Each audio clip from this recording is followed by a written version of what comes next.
Hello students, आप सबका स्वागत है हमारे चैनल एम्पलीट्यूड स्टडीज 2.0 में। देखिए, सॉल्यूशन वीडियो बना रहे हैं हम यूपी पॉलिटेक्निक के बच्चों के लिए। और अप्लाइड मैथ्स 2 की में जो सार्थक पब्लिकेशन की बुक चलती है उसकी यूनिट नंबर फर्स्ट समाकलन गणित फर्स्ट का चैप्टर नंबर 3 संगंडशा समाकल यानी कि इंटीग्रेशन बाई पार्ट्स की एक्सरसाइज 3.1 का सॉल्यूशन हम कर रहे हैं।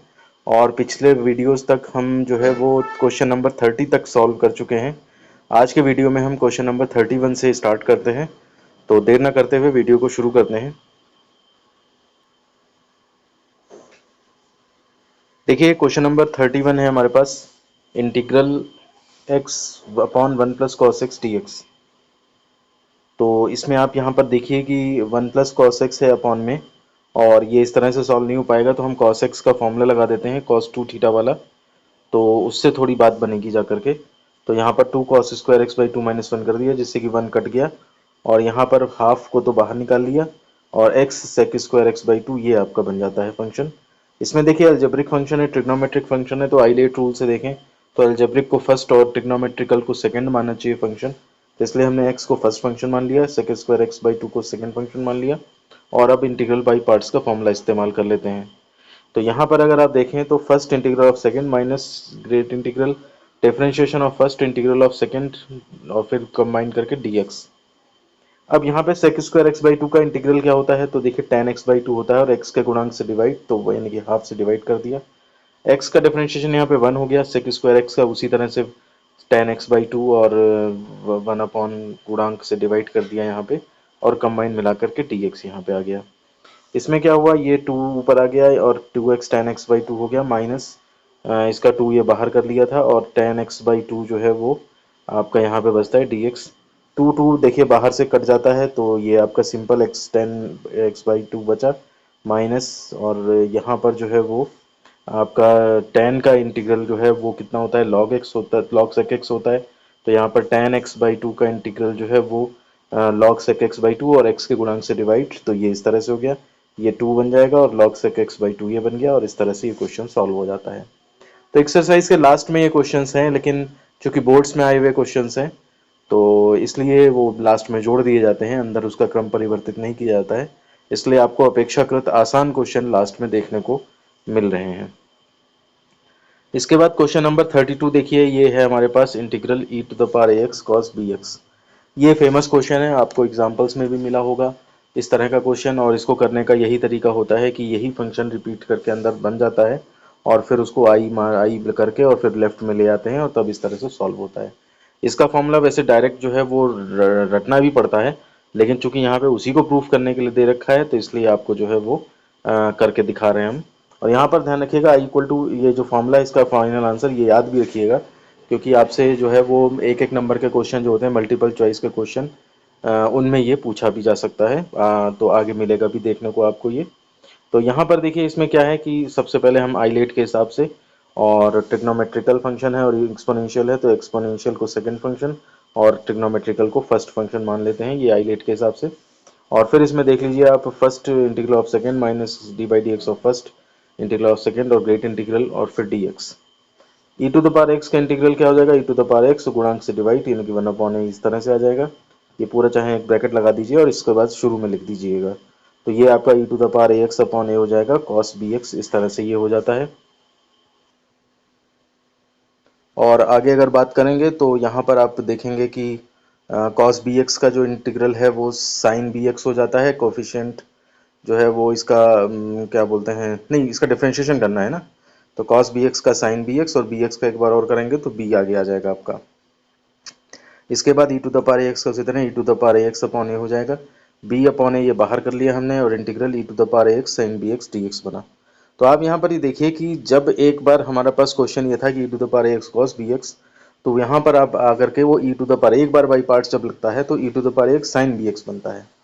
इसका मतलब ये हुआ जाकर कि अगर हम एक बार और इस पे बाई पार्ट्स कर दें तो फिर से ये e to the power x cos b x, यानी कि कॉस का साइन हुआ और साइन का फिर से कॉस हो जाएगा, यानी कि वही फंक्शन फिर से रिपीट होगा। यही इस क्वेश्चन को करने का की फैक्टर है। तो हम क्या करेंगे, फिर से इस पे जो है वो फर्स्ट सेकंड फंक्शन अप्लाई करेंगे, और देखिए यहाँ पे फिर वही उसी तरह से first integral of second minus great integral differentiation of first integral of second और डीएक्स। तो इसमें ई टू द पावर एक्स का उसी तरह से हो जाएगा, और यहाँ पे साइन बी एक्स का कॉस बी एक्स हो जाएगा, वहाँ पे तो माइनस का हुआ था ना, तो इसलिए प्लस हो गया था। अब यहाँ पर जो है वो साइन का प्लस कॉस एक्स होता है, तो इसलिए माइनस का माइनस ही वही बना रहेगा। और साइन बी एक्स का कॉस बी एक्स हुआ, और बी जो है वो फिर से आ जाएगा एक्स्ट्रा में चेन रूल के हिसाब से, और आगे e to the power x upon उसका e to the power x ही रहेगा, और कोफिशिएंट से डिवाइड हो जाएगा। डिफरेंशिएशन की जगह डिफरेंशिएशन के रूल, इंटीग्रेशन की जगह इंटीग्रेशन के रूल। कूल माइंड से करेंगे, कोई दिक्कत नहीं होगी यहाँ पे। अब यहाँ पर देखिए कि इसको खोल दिया है हमने, तो b बाई ए, और ये है तो b बाई ए स्क्वायर हो गया, और e to the power a x पहले कर लिया साइन बी एक्स, माइनस यहाँ पे b square by a square हो जाएगा, ए और एक ये है, तो minus b square by a square, और अंदर integral e to the power a x cos b x, ये वही फंक्शन फिर से बन गया। तो यानी कि हम क्या करेंगे नेक्स्ट लाइन में, इसे जो है वो इतने वाले को आई कर देंगे। अब इसके बाद आई यहाँ पे भी है, यहाँ पे भी है, तो एक साथ कर लेंगे। तो इसको हम लेफ्ट में ले गए देखिए, और यहाँ पे आई कॉमन ले लिया, कॉमन ले लिया तो अंदर one plus b square by a square बना, इसको एलसीएम ले लिया तो a square plus b square बना। इधर ये बस क्या है, e to the power x देखिए दोनों टर्म में है, तो इसको कॉमन ले लिया है। तो यहाँ पर देखिए e to the power a x common ले लिया, cos b x upon a, और b plus a b by a square sine b x हो गया। और यहाँ से आप अब क्या करेंगे, आई निकालना है तो इसको तो यहीं रख दीजिए, बाकी चीज़ यहाँ ले आइए। और राइट साइड में देखिए अब यहाँ पर ये जब आएगी चीज़, तो a e to the power a x into a square plus b square, और one upon a cos b x plus b by a square sine b x, a square से मल्टीप्लाई कर देंगे तो यहाँ पे कट के तो ए आ जाएगा, और यहाँ पे ए स्क्वायर पूरा कट जाएगा, बी एक्स्ट्रा में है ही। तो इस तरह से फॉर्मूला बनता है I is equal to e to the power a x upon a square plus b square, और ब्रैकेट में a cos b x plus b sine b x. तो आप अगर मान लिया सपोज करिए कभी कभी ये क्वेश्चन जो है वो कहीं और यूज़ होता है, तो उस केस में आप डायरेक्ट इतना कर सकते हैं, और एक एक नंबर में सॉल्व होने के लिए भी आता है, फेमस क्वेश्चन है। और साथ ही साथ अगर मान लिया ये पेपर में आ भी गया और आपको आंसर देखना है कि ये सही है नहीं, तो इसलिए भी आपको वो फॉर्मूला याद होना चाहिए, ताकि आप बता सकें हाँ कि हाँ कंफर्म हो सकें कि हाँ मैंने क्वेश्चन सही सॉल्व कर दिया है। कभी कभी ऐसा होता है क्वेश्चन में मिस्टेक हो गई, अंदर प्लस माइनस की यहाँ माइनस आने लगा, तो आप लास्ट में गलती पकड़ लोगे और उसके बेस पे फिर उस ऊपर जा करके सुधार कर दोगे। तो इसलिए भी ये फॉर्मूला याद रहना चाहिए। तो सबसे अनुरोध है यही कि इस फॉर्मूले को जो है वो याद ज़रूर से ज़रूर कर लें। अब इसके बाद देखिए आगे बढ़ते हैं, और क्वेश्चन नंबर 33 है e to the power x sine x. तो ये e to the power x sine x जो है वो ऊपर वाले ही क्वेश्चन जो 32 किया उसी का एक स्मॉलर वर्जन है, बस इसमें ए और बी नहीं है, बाकी अदरवाइज वही चीज़ है। तो इसका भी फॉर्मूला अगर होता है, अगर आपने याद कर रखा है तो डायरेक्ट अप्लाई कर सकते हैं, उसमें ए और बी की वैल्यू डाल दीजिएगा 1 1, तो उससे हो जाएगा। नहीं तो मैं यहाँ पर आपको पूरा डिटेल में करके दिखा रहा हूँ। 5 नंबर में आता है तो उस केस में उसी तरह से सॉल्व भी करना पड़ेगा उस चीज़ को, तो तब ज़्यादा सही रहेगा। तो यहाँ पे देखते हैं कि e to the power x sine x है, तो आईलेट के हिसाब से हमने क्या किया, ट्रिग्नोमेट्रिकल फंक्शन और एक्सपोनेंशियल है तो ट्रिग्नोमेट्रिकल को फर्स्ट फंक्शन और एक्सपोनेंशियल को सेकंड फंक्शन मान लिया। फिर उसी तरह से first integral of second minus great integral differentiation of first into integration of second d x, ये इस तरह से कर लिया। E to the power x का वही रहेगा, वो करा हमने ब्रैकेट में, और फिर उसके बाद बाहर कर लिया, उसे आगे कर लिया। इधर देखिए साइन एक्स का कॉस एक्स हो जाएगा, e to the power x का वही रहेगा। तो एक बार देखिए e to the power x sine x का e to the power x cos x बन गया जा करके। अब इस पे फिर से हम जो है वो फर्स्ट सेकंड फंक्शन लगा देंगे, तो उसी तरह से फिर से सॉल्व करेंगे जब इसे। तो अब मुझे ज़्यादा बताने की ज़रूरत नहीं है आपको, आप इसको आराम से कर सकते हैं।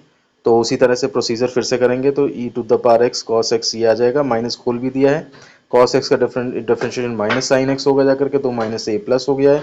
लेकिन जब ये खुलेगा तो फिर से माइनस आ जाएगा, और अंदर e to the power x sine x फिर से बन जाएगा। आप उसे क्या करेंगे, फिर से वही आई कर देंगे, आई को फिर लेफ्ट में ले जाएंगे तो 2i हो गया। देखिए उसी पिछले जैसे क्वेश्चन का है, लेकिन चूंकि अब इसमें ए और बी नहीं है तो इसलिए ये थोड़ा सा आसान पड़ रहा है। इसके बाद इसमें देखेंगे आप 2i हो गया इधर, और इधर e to the power x common हो गया, और अंदर sine x minus cos x हो गया। ये आई निकालेंगे तो 2 इधर चला जाएगा, तो e to the power x by 2 sine x minus cos x. इस तरह से हमारा क्वेश्चन नंबर 33 भी जो है वो कंप्लीट हो जाता है। आइए चलते हैं क्वेश्चन नंबर 34 के, और इसके भी एक दो पार्ट कर लेते हैं ताकि आगे के वीडियो में हमें कंप्लीट ही हो जाए ये चैप्टर। तो क्वेश्चन नंबर 34 है, देखिए यहाँ पे फर्स्ट निम्न के मान बताइए, और कई सारे पार्ट्स हैं इसमें। तो फर्स्ट पार्ट है, छोटे छोटे हैं, कोई ऐसे ज़्यादा वो नहीं है। पहला है एक्स साइन एक्स। तो एक्स साइन एक्स को फिर वही आईलेट के हिसाब से सॉल्व करेंगे जब हम। तो यहाँ पर देख लीजिए एल्जेब्रिक को हमने फर्स्ट मान लिया, ट्रिग्नोमेट्रिकल को सेकंड मान लिया। तो first integral of second minus great integral differentiation of first integral of second d x. X का 1 हो गया, बचा cos x का माइनस साइन एक्स हो गया, तो माइनस माइनस प्लस हो गए, साइन एक्स आ गया। इधर साइन एक्स का इंटीग्रल माइनस cos x हुआ, तो वो माइनस एक्स cos x बन गया जा करके। और बस इस तरह से प्लस वाले को चाहो तो पहले लिख दो, तो sine x minus x cos x plus c. तो ये बिल्कुल सिंपल सा क्वेश्चन है, तो बोर्ड में आया है, इसलिए जो है वो बाद में दे रखा है इन्होंने। तो ये आपका 2 नंबर में मुझे लगता है आया होगा, 5 नंबर लायक तो ये नहीं प्रतीत होता है। तो इसके बाद फिर उस चलिए इतना ही रखते हैं इस वीडियो में। तो मुझे लगता है आपको वीडियो पसंद आया होगा, पसंद आया तो लाइक करें, दोस्तों में शेयर करें, और चैनल पे पहली बार है सब्सक्राइब ज़रूर कर लें, ताकि इसी तरह की इंफॉर्मेटिव वीडियोस आपको मिलती रहें। और मन लगा करके पढ़ाई करें।